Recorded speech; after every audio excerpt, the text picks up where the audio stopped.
Good question on how many lifts, how many sets should you be doing during your workout? Now, first things first is everybody is different. There's going to be numerous factors that are going to play a role in this, which are your level of conditioning. And I don't mean in terms of like your cardiovascular conditioning. You have a lifting condition as well. I'm a competitive power lifter. I lift all the time. So my lifting recovery, my lifting conditioning is pretty good. Now, put me doing a kettlebell circuit, not so good, okay? So there's gonna be many factors.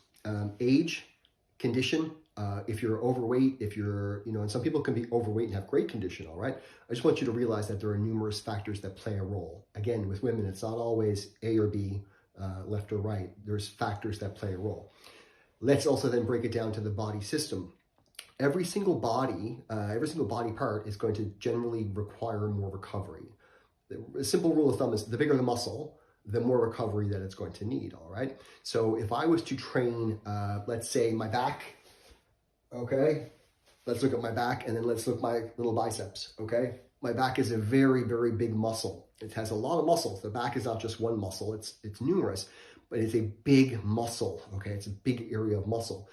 So that can take more volume, more sets, more reps. So my back training, I handle a lot more, okay? Now, bicep training, smaller muscle, all right? I can probably train my back every day, but if I do 4 or 5 back exercises in one workout, which I never do, then the next day I can't do a back exercise because I'm too sore, right? I can do maybe some, but it depends. But with smaller muscles, bicep, tricep, forearm, calves, core, you can almost train them every single day. And I recommend you train them every day, all right? And then if you also look at groups like, let's say, glutes, and I just talked about core briefly, the glutes can take a ton of work. It's pretty much the biggest muscle in the body.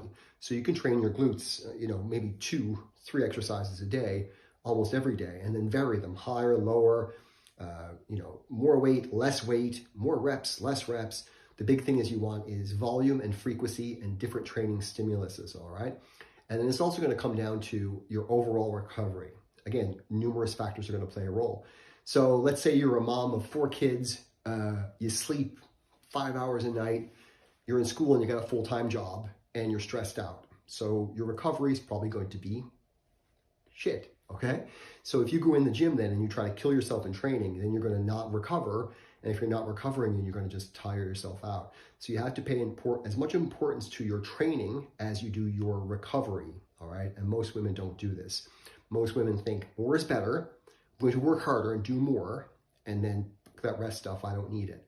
Can't do that, okay? You have to always think quality over quantity, and more is not better. Now, when you get in better shape and your recovery becomes better, then you're able to add in more training volume and more training load, okay? Then you can train more.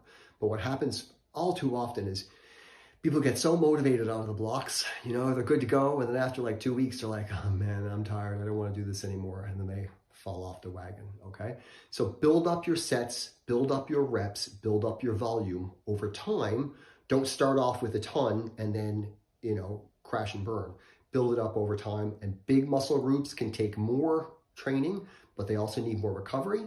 Smaller muscle groups can take more training and more frequency, and they recover faster. Hope this helps. Cheers.